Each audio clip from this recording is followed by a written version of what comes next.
Le temps de l'info se poursuit avec Sophia Amara. Bonjour et merci beaucoup d'être avec nous aux côtés de nos chroniqueurs également, toujours sur ce plateau. Vous Bonjour. êtes journaliste, vous êtes écrivain, vous êtes scénariste, spécialiste du Moyen-Orient.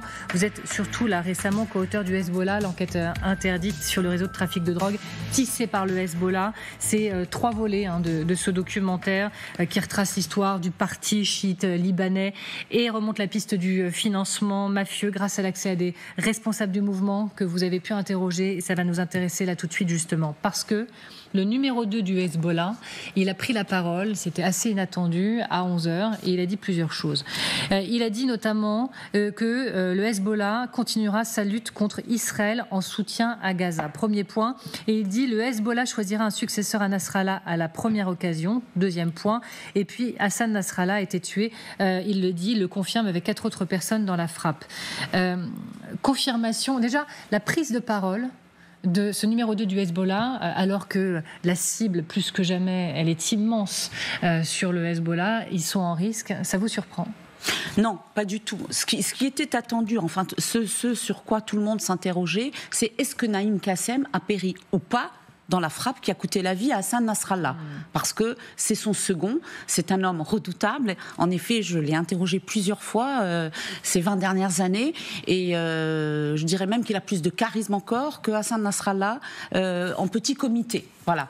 Mais il était nécessaire pour lui de prendre la parole pour dire d'abord à son public, à sa communauté, à ses combattants, la lutte continue, nous ne sommes pas finis. Hassan Nasrallah est mort, ou le roi est mort, vive le roi. Bientôt, vous aurez un secrétaire général, parce que c'est ça que dit Naïm Kassem. Il dit, la lutte va continuer, on est prêt, on n'a pas cessé de se battre, même après la mort d'Hassan Nasrallah, et surtout, vous allez avoir un nouveau secrétaire général.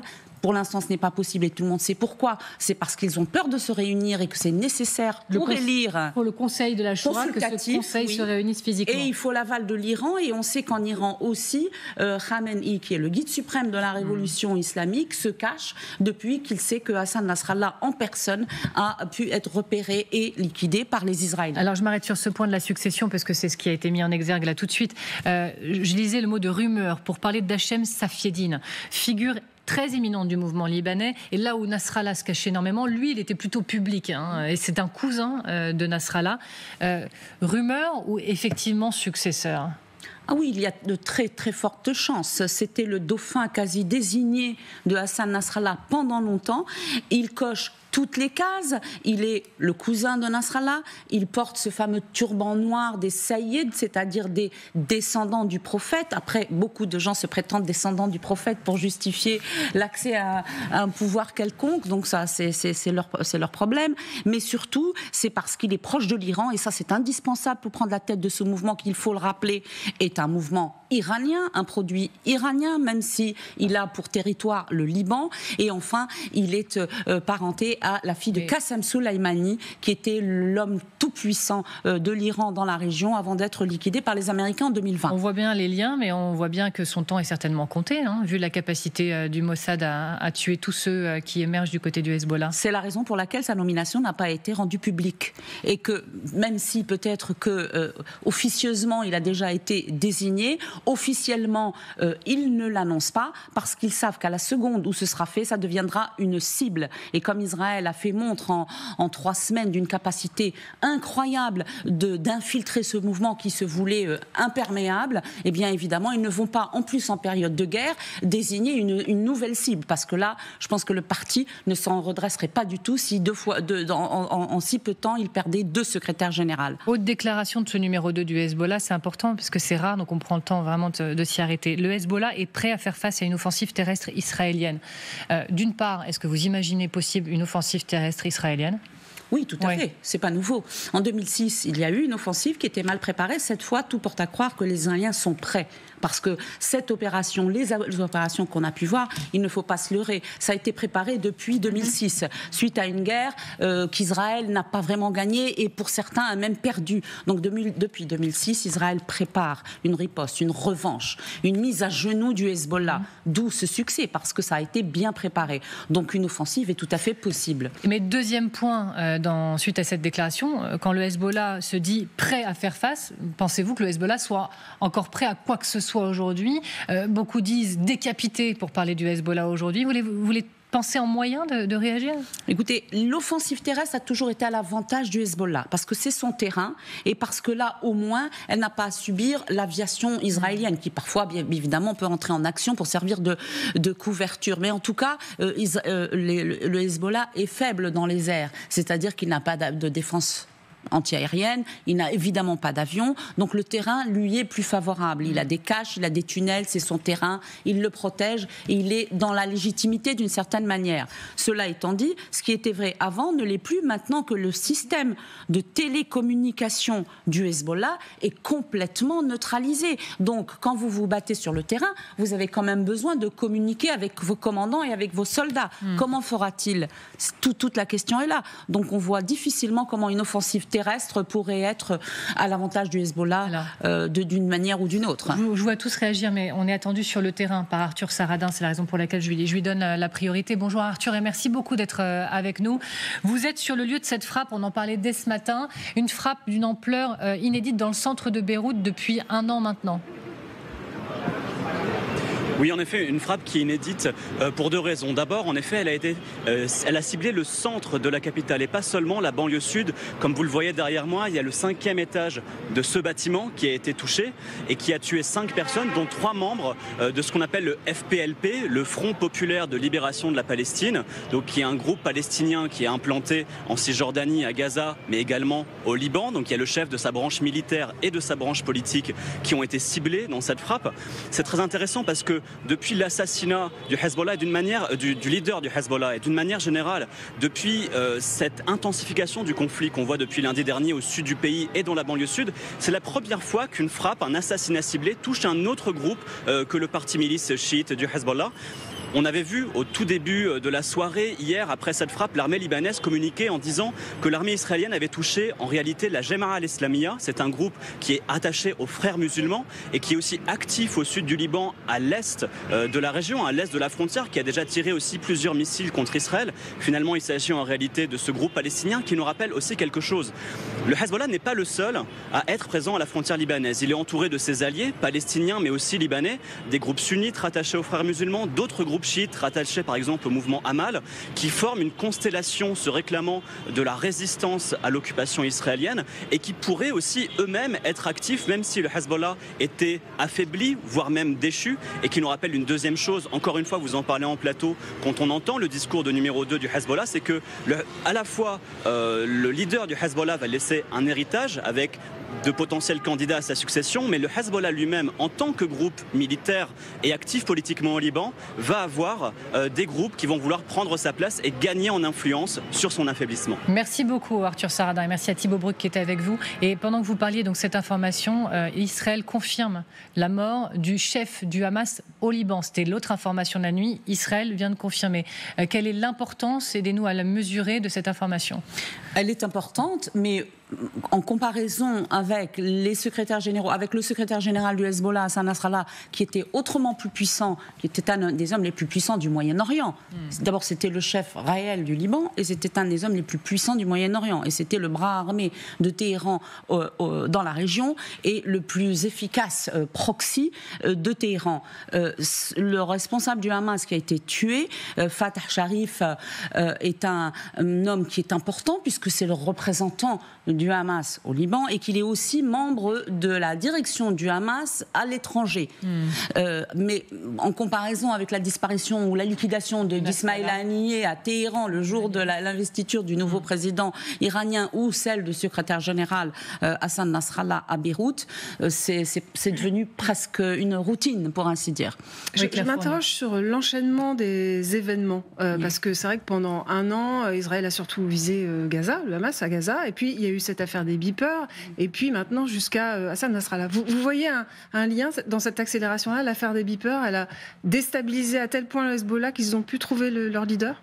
C'est une interrogation extrêmement légitime. Et d'ailleurs, depuis Beyrouth, c'est la question que tout le monde se pose. Parce qu'Israël a reconnu que depuis longtemps, elle avait repéré Hassan Nasrallah. Ça ne s'est pas fait après les beepers ou même un peu avant. C'est-à-dire que depuis 2006, lorsqu'il y a eu la guerre entre Israël et le Hezbollah, Après cela, Israël a décidé qu'il allait traquer, réunir des informations, créer une banque de données pour un jour venir à bout et prendre sa revanche et rétablir définitivement l'équilibre de la terreur avec le Hezbollah, qui est autrement plus dangereux que le Hamas, qui a été sous-estimé, laissé sous le tapis et qu'on a calmé avec les millions du Qatar, avec la bénédiction du Mossad israélien. Ce qui se passe en 2006, c'est qu'après cet échec, eh bien, les Israéliens ont petit à petit préparé leur revanche.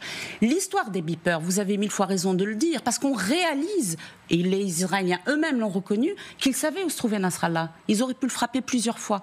Ils ne l'ont pas fait. Ils l'ont fait après l'affaire des trackers, des beepers, des talkie-walkie.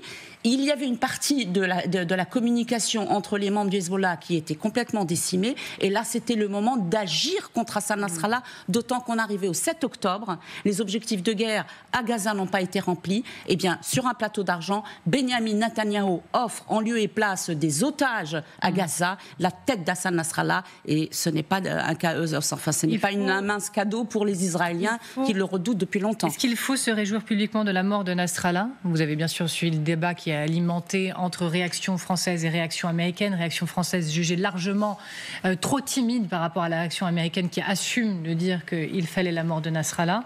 Il faut assumer et se réjouir publiquement de sa mort. Je pense que c'est un faux débat. Je pense que le débat aujourd'hui, pour les puissants de ce monde, c'est de se dire à quoi assiste-t-on aujourd'hui ? Parce que finalement, de rester trop la tête dans le guidon ou dans un conflit parmi tant d'autres au Proche-Orient nous fait oublier la cause de toute cette violence, c'est-à-dire le non-règlement de la question palestinienne.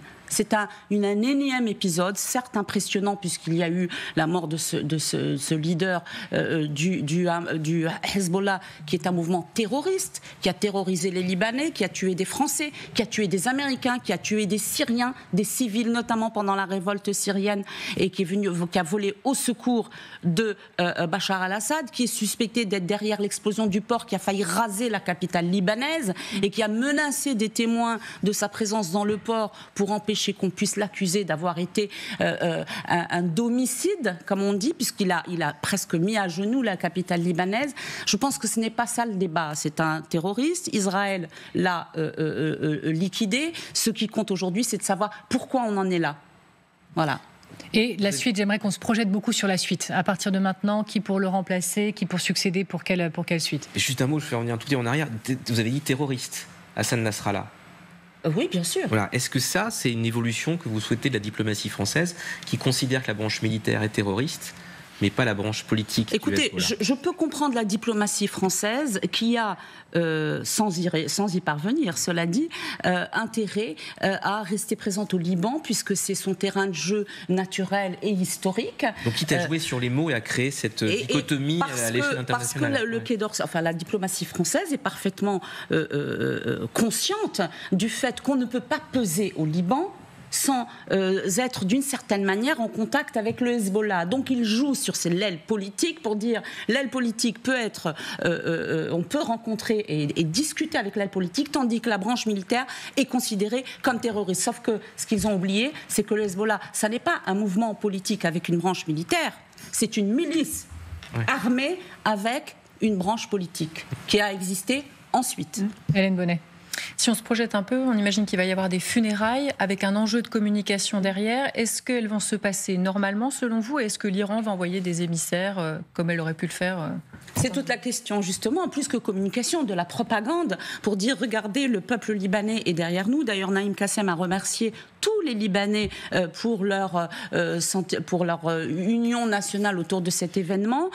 Évidemment qu'il va y avoir des funérailles. Ce que l'on ne sait pas, si elles vont être publiques ou privées. Normalement, elles devraient être publiques et elles auraient déjà dû avoir lieu. Parce que selon la confession chiite et même musulmane, il faut enterrer très rapidement toute personne qui meurt. Donc là, il y a une crainte apparemment de la part du Hezbollah et on ne sait pas si ça va être fait dans la discrétion et en privé ou s'il va y avoir un appel à se regrouper autour de Hassan Nasrallah. Et si c'est le cas, on est presque sûr qu'il y aura un peu moins d'1 million de personnes dans la rue, comme ça a été le cas au lendemain de la guerre de 2006, où Hassan Nasrallah, et c'était une de ses dernières apparitions publiques, a appelé les Libanais, en tout cas les chiites, la communauté chiite dont il est issu, à célébrer ce qu'il avait appelé à l'époque la victoire divine, parce qu'il avait tenu 33 jours contre Israël et l'avait empêché d'atteindre ses objectifs militaires. Et quel Liban désormais sans Nasrallah? On a parlé du Hezbollah sans Nasrallah.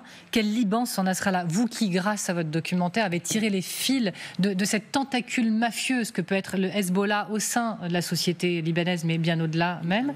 Donc un État dans l'État, sauf erreur de ma part. Quel Liban sans le Hezbollah? Sans Nasrallah, en tout cas. Un Liban pacifié, un Liban libéré et désormais plus otage. Et à chaque fois que Nasrallah décide de lancer une guerre, rappelez-vous à la guerre de 2006, quand il a vu les résultats catastrophiques, il avait dit « si j'avais su ». Donc ça avait beaucoup, ça avait mis en colère la partie de la population qui s'oppose au Hezbollah. Justement, c'est une très bonne question parce qu'aujourd'hui, on voit que l'État libanais, qui est failli, qui est à genoux, qui est ruiné, qui est taxé à juste titre de corruption, d'incurie, eh bien, le Hezbollah a tellement vidé cet État de sa substance qu'aujourd'hui, et malgré la disparition de Nasrallah, qui ne veut certes pas dire que le Hezbollah a disparu, eh bien, malgré cela, on se rend compte que, comme dans un syndrome de Stockholm, tous ceux qui s'opposaient à lui ou ceux qui pouvaient être entre les deux, eh bien, ne font rien pour récupérer le bébé, pour ainsi dire, et demander, par exemple, rapidement à l'armée d'aller se déployer au sud Liban pour faire tampon, ou d'aller sécuriser les frontières avec la Syrie, ou de se mettre immédiatement en branle pour élire un président de la République. Il faut rappeler que le Liban est sans président de la République du fait de Nasrallah, qui ne voulait pas du candidat qui avait réussi presque à passer, qui était un souverainiste contre les armes du Hezbollah, contre l'arsenal du Hezbollah, et du coup, il a gelé le pays pendant 2 ans. Mais il y a une donnée qu'on a l'impression de ne pas réussir à cerner dans l'équation, c'est l'Iran. Quel rôle de l'Iran? Encore une fois, je voyais les titres, le Hezbollah et l'Iran dans les cordes. Je voyais L'Orient le jour qui disait que finalement l'Iran jouait la prudence par crainte d'Israël et de la riposte. Mais vous voyez l'Iran lâcher complètement le Hezbollah? Alors, il était prévu, tout le monde se doutait qu'un jour l'Iran offrirait le Hezbollah une fois qu'il aurait obtenu ce qu'il voulait, c'est-à-dire son assurance vie, le nucléaire.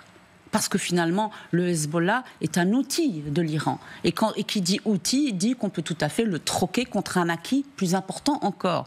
Et L'Orient le Jour a bien raison de dire ça, parce qu'en fait, ce qui se passe aujourd'hui, c'est que tout simplement, eh bien, l'Iran est à nu. L'Iran a perdu dans sa stratégie de manipulation des populations et des proxys pour empêcher la guerre d'arriver jusqu'à son territoire. Aujourd'hui, avant d'avoir obtenu cette assurance vie, son outil s'est effondré. Et c'est ça tout le problème. Ce qu'il va essayer de faire, je pense, c'est de reconstruire le Hezbollah, mais jamais l'Iran ne se mettra en péril et n'affrontera directement Israël, sinon il l'aurait fait depuis bien longtemps. C'est le New York Times qui parle de fissures au plus haut niveau iranien. Oui, tout à fait. Tout à fait, parce qu'il y a au sein, et les proches du président veulent absolument discuter. Et je vous rappelle que, par exemple, il y a quelques jours, et même une semaine, alors que le Liban était sous les bombes, le président iranien et son ministre des Affaires étrangères à l'ONU appelaient à des pourparlers. Donc, en fait, d'une certaine manière, c'est j'utilise le Liban comme un terrain de guerre, comme il a toujours été la caisse de résonance des conflits du Proche-Orient, et en même temps, je vous tends la main avec un sourire aux lèvres, ce qui avait rendu, là encore... En reconnaissant même, l'agression russe en Ukraine, ce qui était inédit pour l'Iran. Ce qui était inédit, oui. Exactement, pour l'Iran. Hélène Bonnet. Non, vous pensez qu'ils ont sous-estimé les Israéliens? Ah, tout à fait. Il y a une erreur de calcul incroyable. Et là, l'arrogance du Hezbollah et les mauvais calculs de l'Iran, leur incapacité à tous les deux, puis qui ripostent à chaque fois par de la rhétorique complètement vaseuse. Ils ont perdu Qassem Soleimani, qui était le chef des pasdaran dans toute la région du Proche-Orient. Ils ont perdu Haniyeh, assassiné à Téhéran. Maintenant, Nasrallah, et a à chaque fois promis une revanche ou une des représailles qui ne sont jamais venues. Quel est, selon vous, le risque d'escalade et celle d'une incursion terrestre d'Israël dans le sud du Liban? Écoutez, les années passées sur place et même les décennies nous ont appris à ne jamais faire... On ne peut jamais savoir. Il suffit de rien pour faire basculer la région dans des guerres, des conflits, peut-être même, il y aura peut-être un conflit civil, on ne sait pas, au Liban, ou qui va se scinder entre ceux qui sont pro ou anti-Hezbollah. On ne sait jamais d'où ça vient. Moi, je pense que c'est maîtrisé d'une certaine manière. Mais enfin, Netanyahou est tout de même en roue libre, ou plus précisément, à l'intention, comme il l'a dit, de remodeler ce Moyen-Orient avec cette fenêtre de tir, pour ainsi dire, qui se présente à lui, entre l'histoire des beepers qui semble avoir déclenché l'histoire et puis les élections américaines qui lui laissent une petite marge de manœuvre. Toute dernière question, je reviens juste sur l'Iran un petit instant. Si l'Iran se sent davantage menacé, il pourrait revoir sa doctrine sur le nucléaire. C'est ce qu'a dit David Rigoulet-Rose, qui est chercheur à l'IRIS dans le Figaro. Donc je voulais savoir si du coup il pourrait effectivement surréagir du côté du nucléaire, du côté iranien. Je pense que non. Mais au final, ce qui importe aujourd'hui aux Iraniens, d'abord, les Iraniens sont ruinés. Les caisses de l'État sont vides. Ce dont l'Iran a besoin en premier, c'est de renflouer ses caisses, parce qu'il est évidemment décrié par sa population. 70 à 75% des Iraniens ne veulent plus de ce régime, ne veulent plus des guerres de ce régime, et veulent simplement vivre tranquillement et en liberté. Donc, c'est un calcul. On ne peut pas encore trop savoir. Mais ce qui compte pour l'Iran, c'est de préserver son régime, quel que soit, avec ou sans nucléaire. C'est de rester au pouvoir, de mater sa population quand il y a des manifestations, une volonté de changer quoi que ce soit dans l'idéologie du régime, et enfin de pouvoir renflouer les caisses pour redevenir un État normal. Sophie Ammar, je vous remercie beaucoup d'avoir été avec nous. Merci, c'était passionnant.